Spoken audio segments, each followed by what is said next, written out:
Hola, ¿qué tal?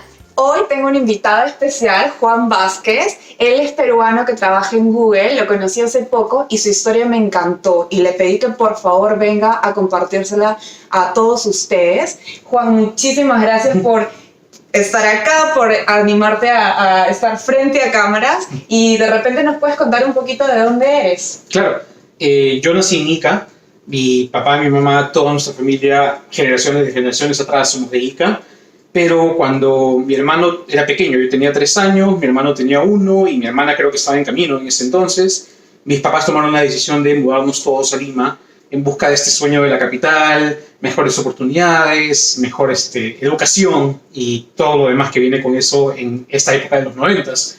Y de hecho es una decisión que agradezco bastante porque tuve el acceso a la educación y creo yo soy muy fiel creyente de que la educación te abre muchas puertas.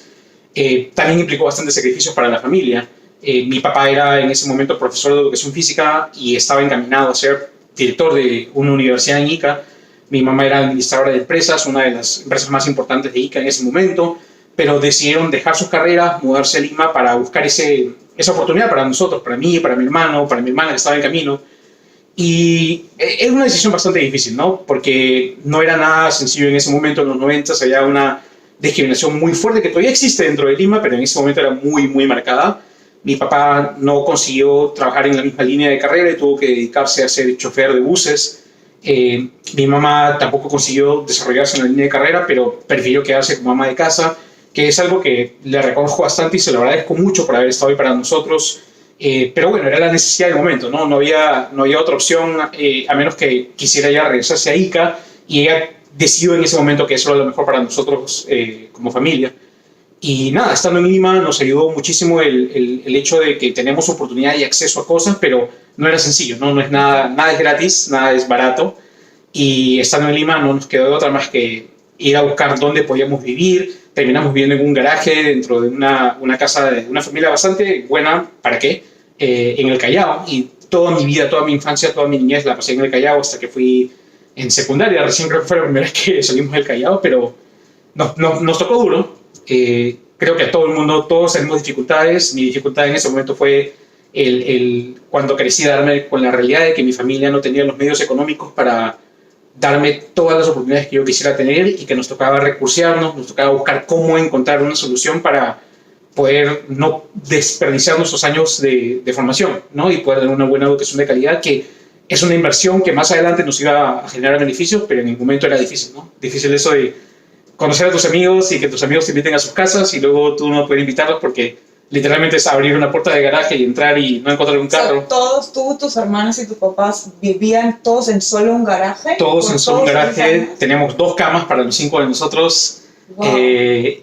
Nuestro baño es el baño típico que encuentras cuando entras el fondo del garaje, que tienes tu cañito y cosas así. No era cuartos ni nada, era un solo ambiente y a ver cómo nos arreglamos, ¿no? ¿Y cómo hicieron en este contexto en el que no tenían muchos recursos con el tema de la educación? Sí, de hecho fue bastante complicado, ¿no?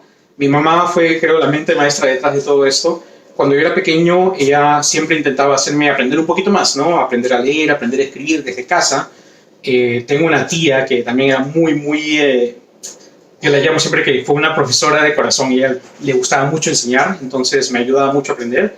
Y cuando me tocó empezar el colegio, mi mamá buscó un colegio donde me permitieran no quedarme en las mismas clases o lecciones que yo quizás ya había aprendido en casa, sino que me permitieran avanzar un poquito más. Y el primer colegio en el que estuve en el Callao, el Colegio San Lázaro, me acuerdo el nombre, me pusieron a la par en inicial y en primero de primaria. Entonces estaba la mitad del tiempo inicial para hacer aprestamiento y aprender a cortar por la línea y qué sé yo, pero a la vez estaba en primaria y aprendía un poquito más a multiplicar, a dividir y cosas un poquito más avanzadas. Y eso me ayudó a agarrarle bastante cariño y pasión a la matemática. Y cuando fui avanzando de grados, me metía mucho más en aprender más matemática, aprender un poquito más avanzado. Mis colegios me empezaron a hacer participar en concursos de matemática y al final, de alguna forma, eso ayudó, ¿no? Porque mi proposición al colegio, la proposición de mi mamá al colegio era: Juan Carlos va a ayudarlos a representarlos en los concursos, pero necesitamos de ustedes también apoyo porque no podemos pagar la mensualidad, a que nos den una beca, a que nos den algún tipo de ayuda. Y pasé así todo mi colegio. Mi colegio fue mucho de cambiar de colegio, pero siempre con becas, Mis hermanos también, muy inteligentes, también consiguieron becas por sus cuentas. Y al final creo que el último colegio en el que estuve fue el Colegio Saco Oliveros, al que les agradezco muchísimo porque la situación económica se volvió mucho más complicada en ese momento. Ya estábamos entrando en la crisis general de trabajo que había en Lima, pero en particular de las empresas de transporte. Cada día era más complicado para mi papá poder conseguir trabajo, la renta subió bastante, e inclusive viviendo en un garaje se volvía imposible de poder pagar. El colegio me ayudó muchísimo, nos ofreció una casita prefabricada dentro del propio edificio del colegio, que como niño para mí era el sueño de la vida, ¿no? Era salir de mi casa, bajar 2 escaleras y llegar a mi colegio, a mi salón, y luego en el recreo poder subir para darme una siesta o algo. Pero les agradezco muchísimo y eso fue la forma en la que pudimos salir adelante, ¿no? Saber que tenemos ese apoyo, no solamente de la familia, sino de todas esas personas que nos íbamos encontrando en el camino, que apostaban por esta educación, que al final es una inversión, apostaban mucho por ayudémoslo, porque sabemos que esa ayuda no va a ser una ayuda que va a caer en balde roto, no sé cuál es la expresión, sino que va a ser algo que va a ser muy fructífero en adelante. Y cuéntanos cómo fue tu proceso para decidir qué estudiar y en dónde. Sí, por supuesto. De hecho, cuando estaba yo en el último colegio en el que estuve, Saco Oliveros es un colegio que te prepara para la universidad, es como un preuniversitario. Entonces siempre te meten esa idea de, oye, la universidad es el siguiente paso del colegio, que era algo que yo nunca había conseguido en mi vida. Cuando estaba en primaria, cuando estaba en el Callao, para mí era, acabo el colegio porque tengo que acabarlo y ahí se trunca mi vida porque no tengo para pagar nada más. Pero esa apertura de puertas, de darte cuenta que sí hay algo más que quizá puedes intentar conseguir, te motiva, ¿no? Me hicieron postular a la universidad cuando tenía 12 años, 11 años, que estaba en tercero de secundaria, y esa fue mi primera interacción con, oye, sí puedo conseguir el examen, ¿no? Sí puedo lograrlo. Ingresé en ese momento, obviamente no iba a empezar mi carrera a los 11 años, porque pues me faltaba terminar el colegio todavía, pero ya ese bichito quedó en mi cabeza, ¿no? Y cuando estaba en quinto, el colegio me ayudó muchísimo a prepararme para universidades y ellos me hacían postular a diferentes universidades porque, pues, de alguna forma era ese abanico, ¿no? Y entre esas postulaciones, el colegio cuando me hacía las inscripciones y cuando hacía todo el proceso administrativo, era muy poco de que ellos te pregunten a ti a dónde quieres postular porque pues, tú eres un estudiante que no tiene las ideas claras y ellos escogían por ti. Pero me dio esa sensación en ese momento de, oye, estoy dejando que otras personas conduzcan mi vida y que con muy buena razón lo están haciendo no están haciéndolo desde un punto de vista malo, sino están intentando ayudarme, pero ya llega el momento donde me toca dejar de ser el niñito que soy y tomar las riendas de mi vida y decir, oye, quiero yo hacer esto en adelante, ¿no? Y qué mejor forma de hacerlo que preguntar, conversar con gente, hablar con gente que ha recorrido el mismo camino que tú, que están en un punto de su vida mucho más adelante, donde ya saben cómo termina ese camino, para contarme qué decisiones tomaron, por qué tomaron las decisiones que tomaron, qué carreras funcionan para qué tipo de trabajos, y yo mismo darme cuenta que me apasiona. Y conversando con mucha gente, te topas con uno que otro que no quiere ayudarte, pero vale la pena porque encuentras mucha gente que sí quiere y está dispuesta a brindarte su tiempo. Y me di cuenta que había 2 cosas que me apasionaban. La tecnología, estar siempre al tanto de los avances tecnológicos, cómo hacer que tu empresa siga adelante en este mundo, en esta revolución tecnológica, pero también entender un poco cómo funcionan los procesos, cómo funciona la estrategia de la empresa, cómo funcionan las operaciones. Y siempre me quedó esa duda de a qué carrera me voy, ¿no? Y creo que la que me ayudaba a combinar un poco más estas 2 cosas era ingeniería electrónica, por la parte tecnológica, pero dentro de la Universidad Católica, que tiene un currículum mucho más holístico y no solamente de tecnología, que me ayudaba bastante. Y luego viene el segundo obstáculo, ¿no? Es la Católica, cuesta una vida entera. Mi familia no llegábamos ni a un sueldo mínimo vital, creo, entre todos nosotros. Entonces, ¿cómo le voy a hacer? Abandono el sueño y queda ahí. Y conversando con gente es donde me enteré que la Católica tenía este proceso de lo que llamaban el préstamo estudiantil, que básicamente se analiza tu situación económica, si es que en verdad eres de pocos recursos, si es que no tienes forma de sustentar tu mensualidad, y si es que tienes buenas notas, si tienes buen rendimiento, te permiten lo que ellos llaman el préstamo, que es, entras a la universidad, no pagas absolutamente nada, pero al final del año, todo lo que no has pagado se va acumulando en una deuda que luego la tienes que pagar, que al final del día ayuda, ¿no? Porque si mi visión es, voy a entrar a la universidad para conseguir un buen trabajo, entonces lo voy a poder pagar a futuro.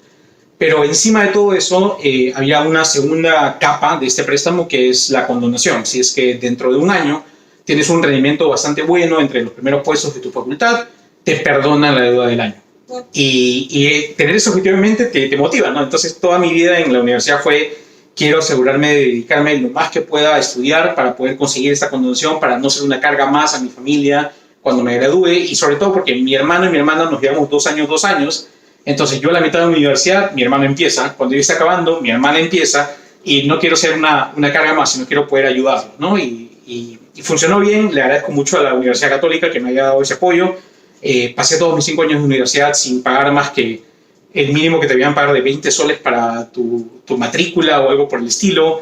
Y nada, o sea, así fue como terminé en la Católica estudiando electrónica. Y pues me imagino que te fue bien en la universidad porque te condonaron la deuda, ¿verdad? Durante todos estos años, pero a la vez no creo que haya sido muy fácil. Cuéntanos un poco de eso. Sí, de hecho no fue nada fácil.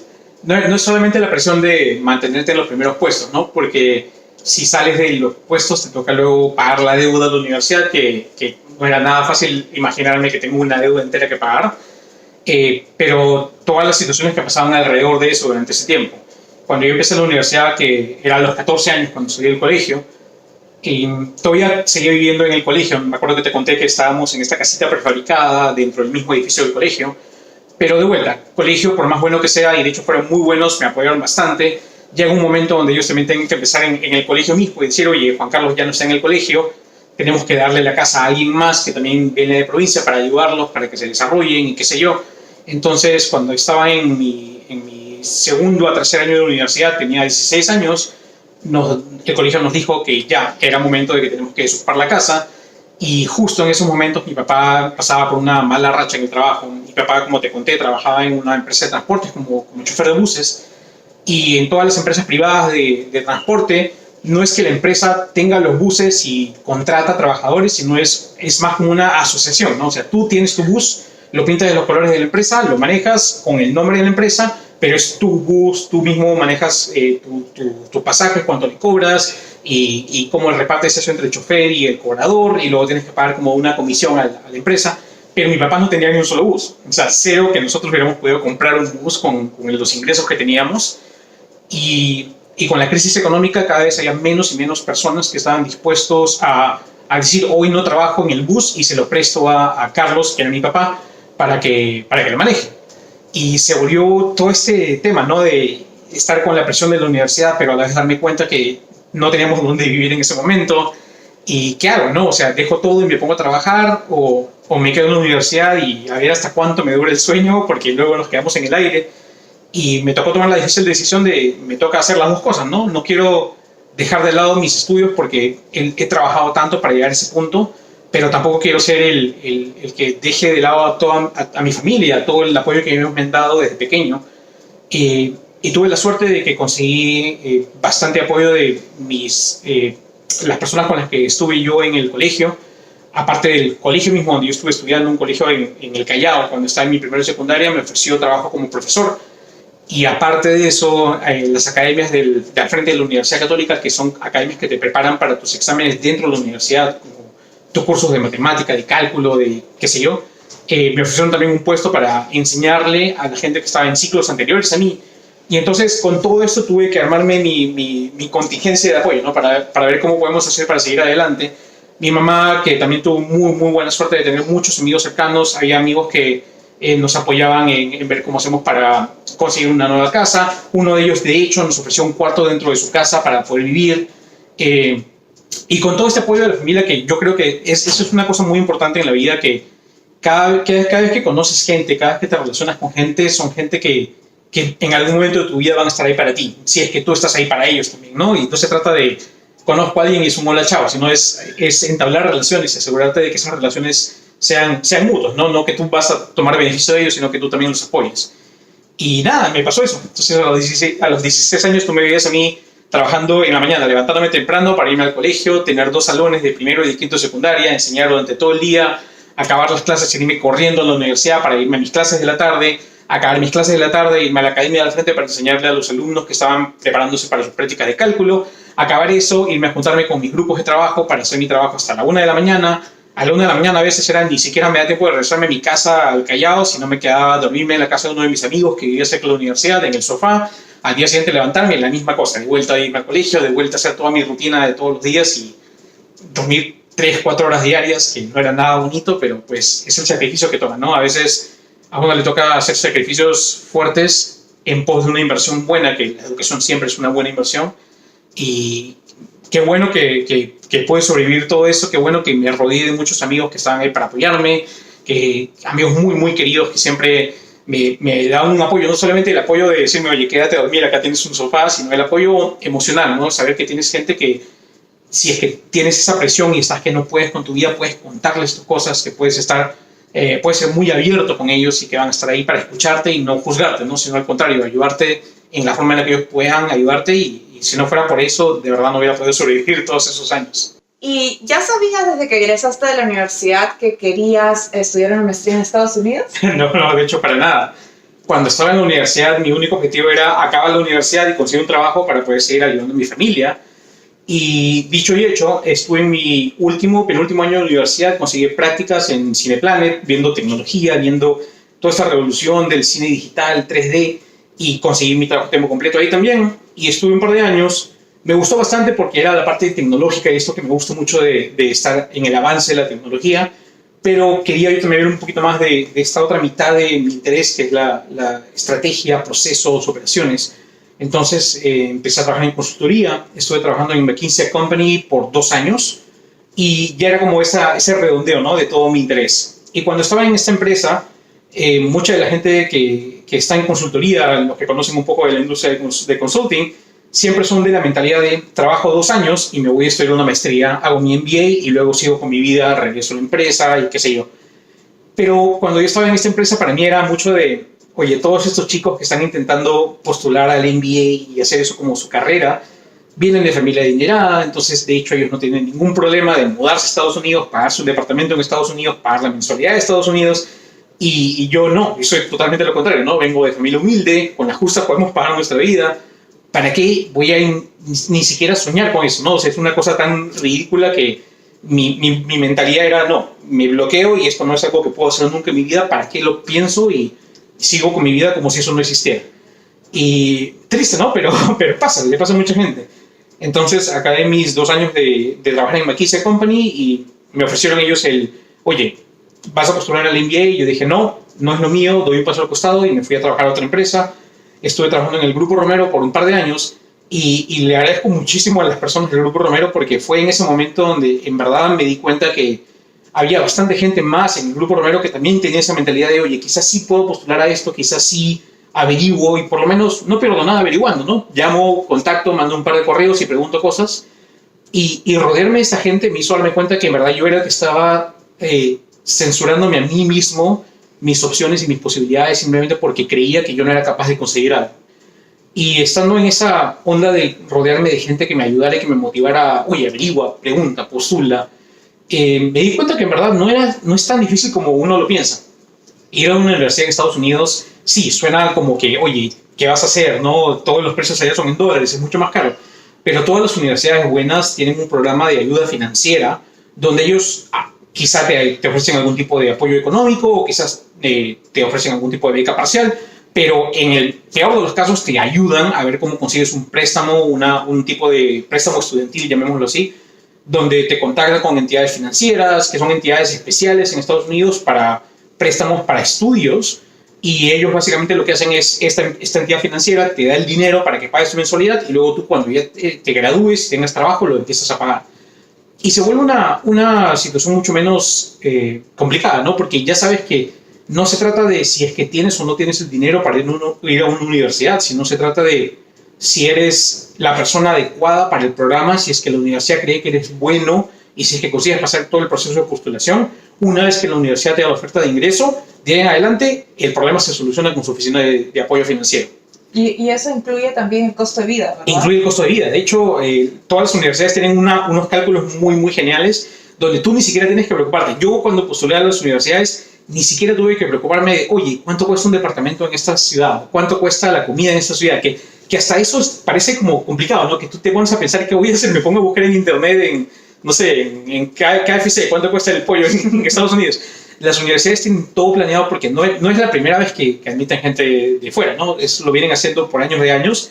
Ellos tienen todo planificado y saben que cuánto vas a gastarte tú en tus estudios, hasta por items. En mi universidad en particular tenían una página donde te decían, esto es lo que te vas a gastar en alquiler, esto en comida, esto en tu laptop, esto en tu pasaje. O sea, ya está todo y todo eso va en un paquete a las entidades financieras para que tú no tengas que preocuparte de nada.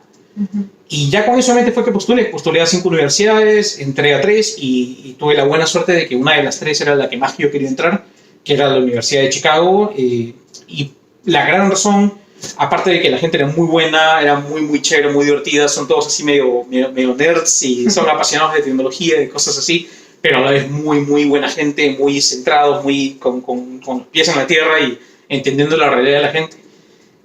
El otro beneficio de la universidad era que me permitían hacer un programa doble, que era la maestría del MBA, pero además una maestría en ciencias de la computación, que, como te conté, ¿no? Para mí era esa intersección de tecnología y negocios.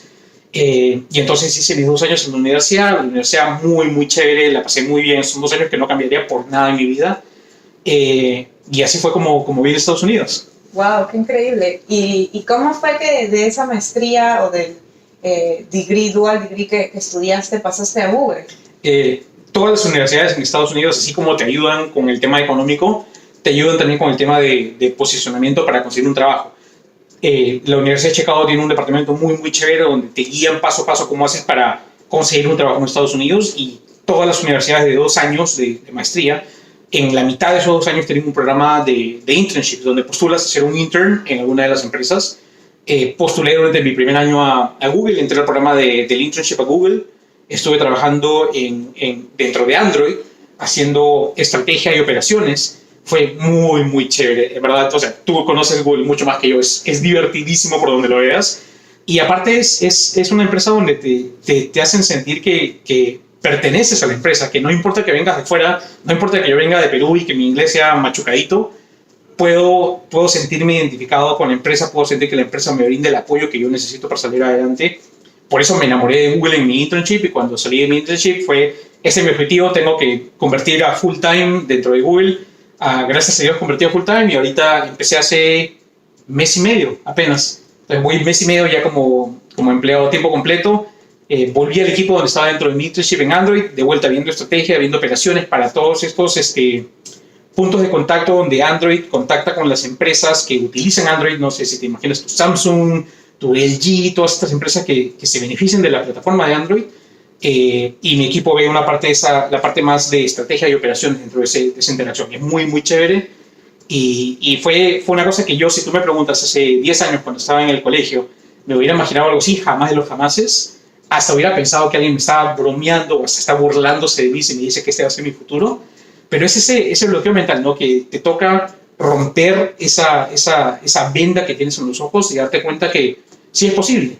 Todo requiere esfuerzo, sí, no va a ser sencillo, te va a tocar sacrificar un montón, te va a tocar esforzarte un montón y te va a tocar poner mucho de tu parte, pero es posible y se puede conseguir. Y cuando rompes esa venda es donde empiezas a darte cuenta que todas las puertas se abren y que el camino es posible de poder caminarlo.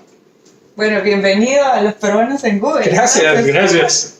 Bueno, qué buena historia. Me gustaría que de pronto terminemos este video con consejos que tú les puedas dar a todos los jóvenes o las personas que nos están viendo que quieran seguir una carrera similar a la tuya o que tengan metas profesionales y que se sientan un poco estancados. Sí, de hecho hay 3 cosas que se me vienen a la cabeza inmediatamente cuando me dices eso y que creo que aplican para todo tipo de personas, ¿no? Ya sea que estés ahorita tú en tu trabajo pensando qué vas a hacer después, o ya sea que tengas 10 años y estés planeando tu futuro desde ahorita. La primera de ellas es que no tengas miedo de preguntar, no tengas miedo de parecer un poquito, entre comillas, ignorante por hacer una pregunta, porque ese miedo te va a prevenir de que en verdad averigües las cosas, ¿no? Si es que no fuera por todas las veces que yo me acercaba a una persona y de la nada le decía, oye, me interesa mucho lo que estás haciendo, me interesa mucho tu trabajo, quiero que me cuentes de tu trabajo, o quiero que me cuentes cómo hiciste para salir adelante en esta situación, o quiero que me cuentes por qué decidiste estudiar esta carrera. Si no fuera por todas esas preguntas, no sabría yo qué estar haciendo ahorita, ¿no? Porque en base a estas conversaciones, en base a preguntar, es donde descubres, oye, esto me suena a algo que me apasiona, o esto de aquí suena bastante parecido al camino que yo quiero tomar. Y muchas veces tenemos miedo de preguntar porque, como te decía, ¿no? Ese miedo del ridículo de, oye, ¿por qué voy a preguntar eso? A lo mejor es una pregunta muy tonta, o a lo mejor esta persona no quiere gastar su tiempo en mí. Y todos esos bloqueos mentales que tienes no te ayudan a salir adelante. Entonces, mi consejo es ese, no tengas miedo. Quítate esa vergüenza, quítate esa sensación de no soy quien para preguntar, pregunta y a base de preguntas vas a averiguar cosas. Mi segundo consejo es no pienses tú nunca que eres menos que otra persona, porque ese pensar que tú eres menos, ese pensar de que yo no puedo conseguir algo en la vida, que lo que me pasó a mí, yo pensar que no era suficientemente bueno para poder irme a estudiar fuera del país, para poder hacer una carrera fuera en Estados Unidos, te bloquea y de vuelta no te permite salir adelante. Y a la vez, la contraparte de eso, nunca tú pienses de que otra persona es menos que tú.